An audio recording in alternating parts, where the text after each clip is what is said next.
김호수 검찰총장이 여론의 비판 의식에서 말로는 진상조사를 하라고 지시했지만 사실은 셀프 면죄부를 얻기 위한 쇼였으며 김 총장 역시 성남FC 수사 무마 사건의 공동 주연이 아닌가 하는 합리적 의심을 하지 않을 수가 없습니다. 김호수 검찰총장이 성남FC 후원금 수사 무마 사건에 대한 진상조사를 지시했다는 언론 보도에 많은 국민들은 하나만한 쇼가 되지 않겠냐 하는 의구심이 있었는데 혹시나가 역시나가 되었습니다.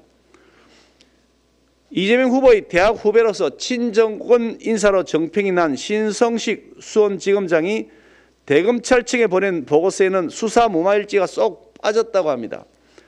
수사 무마에 항의하며 사표를 제출한 박하영 차장검사를 대상으로 조사가 이루어지기는커녕 수사 무마의 당사자인 박은정 지청장이 경위보고서를 수정했다는 언론 보도까지 있습니다.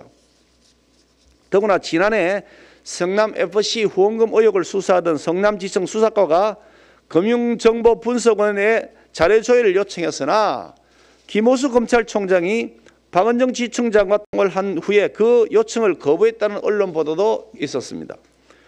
김호수 검찰총장이 여론의 비판 의식에서 말로는 진상조사를 하라고 지시했지만 사실은 셀프 면죄부를 얻기 위한 쇼였으며 김 총장 역시 성남FC 수사 무마 사건의 공동 주연이 아닌가 하는 합리적 의심을 하지 않을 수가 없습니다.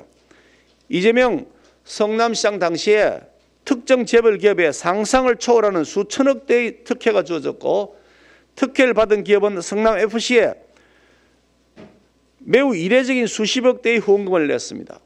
후원금 모집은 이재명 후보 측근의 조카가 맡았다고 하며 후원금 중 일부는 성남시 체육단체에 흘러들어가서 현금으로 인출되었다고도 합니다. 이 사실만 보더라도 재벌과의 정경유착 의혹, 재벌 특혜 의혹, 특가법상의 거액 뇌물 의혹 등이 당연히 수사의 대상이 될 수밖에 없는 매우 중차대한 사안입니다. 그런데도 경찰은 이재명 당시 경기도지사를 한번 소환해보지도 않고 3년 3개월 동안 문기적거리다가 터무니없게도 증거 불충분을 이유로 무혐의 종결했고 친정권 정치검사들은 보안수사 뭉개기에만 급급하고 있는 것이 오늘의 모습입니다. 이런 경찰, 검찰 더 이상 믿을 수 없다는 것이 진짜 민심입니다. 성남FC 후원금 역시 특검으로 그 진실을 밝혀야 합니다. 이재명 후보는 이 사건에 대한 특검을 받을 것인지 그 입장을 밝혀줄 것을 촉구합니다.